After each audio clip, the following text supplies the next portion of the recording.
Hello, welcome to Induction Studios. I'm a videographer and my nose itches. Can we do that one more time? You're not going to keep that cut, right? Okay. Hello, and welcome to Induction Studios. I'm a videographer and I play on Xbox. I have for quite a while and I like it quite a bit.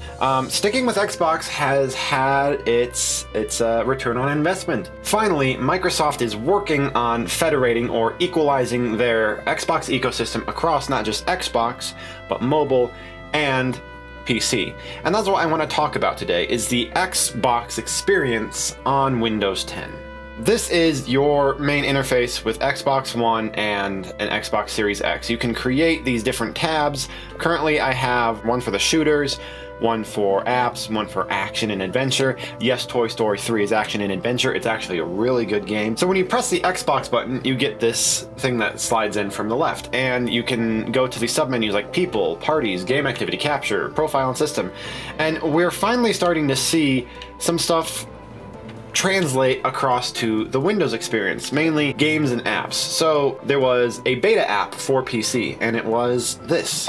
I think it's officially out of beta, but this is where you can get all of your Game Pass games. So this shows the most popular Game Pass games coming soon. Recently, actually, today or yesterday, they updated it, and now you can see games that are coming soon. You can preload games, but there's another tab here that hasn't really worked right, and the social tab. So theoretically, from here, you could invite someone to party. So I think it used to say invite to chat. So now, hopefully, this party system is the same as the Xbox GameBar. And we'll get to the GameBar in a second. Now, the Game Pass app is based on the Windows 10 UWP executable or Universal Windows program. It's a new type of installation and executable that I believe can be deployed to both PC and to the Xboxes. It sucks. It's getting better in some respects, but there are some massive glitches that I've run into over the past few months, and both of them have to do with storage. When you first install the app, it requires to install to the main drive, the C drive. If you aren't a complete mongoloid, you have a second hard. I just have a 512 gig. I want that for main programs and just for Windows. I want to install my games to a second hard drive. Well, I tried to do that and the games wouldn't launch. Master Chief Collection especially actually started a ticket. Every time I would install Master Chief Collection, I could play it, I would reboot, and all of a sudden it said the game didn't exist. And it took me forever to figure out what the issue was. Turns out you have to go into the settings and set the default app drive to C and set it back to the one you want to set it to, and then the game launches. But that still doesn't work. Now I have Game Drive 2 selected. So Game Drive 2 is a newer terabyte drive that I just bought because I was running out of space on the original. Here are my drives. Here's a C drive, here's my main game drive, which was a lot more full before. I'll get to that. My mobile editing drive, and then here's the new hard drive. Look at all that space on it. Let's say I want to install a new game. So let me install. D drive, there is enough available there, but there's more available on the I drive. So can I install it to the I drive? All right, so it looks like it's installing, right? Resume install. Wait, error. Before it would install, but even though I told it to install to the I drive, it would install it to my C drive, which I don't have the space for, which I don't want to install it to, which I did not tell it to install it to. Microsoft.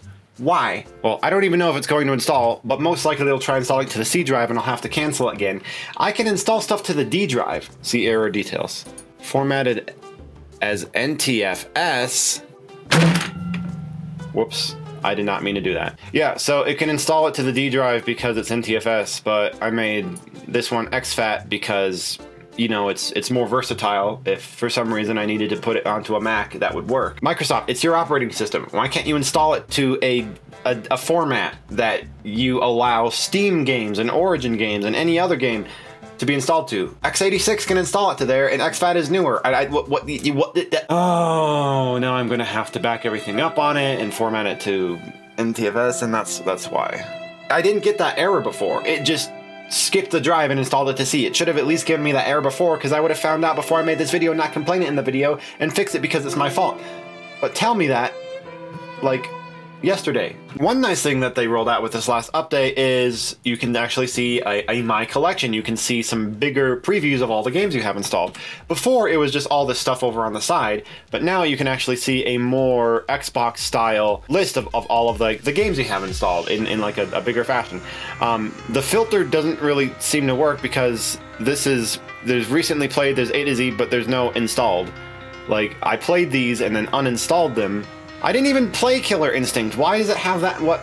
It has games here that I haven't installed, and I can't remove them from the list. I don't care to have them in this list. One nice little thing though, you're starting to see the ecosystem translate for the little symbols. The My Collection symbol is the exact same symbol as games and apps. And here, it's the same kind of thing, but it shows only the games I have installed. So there's still some work to be done, in my opinion, to make it so that you can actually filter by installed games, by all available. But I can tell that we're getting there. I can tell that we're making progress. So good job, Microsoft. Please make it so that you can install games on exFAT. It's just nice to be able to use exFAT. Anyways, enough with the Xbox app. Let's move over to the Xbox GameBar, because this has also improved quite a bit over the past 2 years. Okay, so through some witchcraft, I am able to show you the Xbox GameBar. Say press Windows G while inside of a game, or anything full screen, and you get this. There's a bar up here with different things that you can pin. There's all the other widget menus, like I can add gallery. Now I can move that down here if I wanted to, but I'm not really taking screenshots with it. So it's nice. You can see your chat with your friends. You can see your friends list. You can right click and invite friends to party, and this actually works well now for parties. It didn't at first. It's taken months for it to work. And for a while, if you had multiple audio devices, every time you join a party, you'd have to go into settings, you'd have to go into voice chat, and you'd have to change from your correct audio settings down to the incorrect ones, and then change back, and it would work. It was super annoying, and I think it's fixed now because it hasn't happened in a while. So it works great, except for one more caveat. If you have Bitdefender, any other third-party firewall, it might mess up with your voice chat settings. Microsoft uses Torito, which is a virtual encrypted tunneling adapter for the Xbox Game Chat. If you have a third-party firewall, it doesn't work correctly. And I found this out the hard way by troubleshooting all these things, and it turns out I just had to disable the Bitdefender firewall. But now that it's been updated, it's been a few years since it first was released, it actually works well, and I can actually like justify. Uh-oh. Well, yeah, of course. Run away, you coward. By the way, fun fact, I'm actually live streaming on Twitch now a few times a week at Induction Games. Leave the link below. You can go and check it out there. Really close to getting affiliate there. We just got monetized on YouTube with the partner program. Super happy, super excited to see what the future holds for this channel and the Induction brand in general. Let me know your thoughts. Do you play on PC? Have you tried any of the Xbox ecosystem like Game Pass for PC? Xbox GameBar. If you have Xbox Live and also have a PC, it's really nice because you don't even have to be playing a Universal Windows program game, a Game Pass game, but you could still join a party with other people on the Xbox platform. Let me know in the comment section if you want me to do a dive into the Xbox app for the phone as well. It's really cool to see the Xbox platform meshing together from the Xbox One to the Xbox Series S and X to PC to mobile. I'm excited to see where this all goes. I think it's gonna unite a lot of gamers and just, remove a lot of the headaches from gaming. As always, let me know your thoughts in the comment section below. Love to start a conversation, and I hope that you have a great day, a great night, a great life, and stay safe.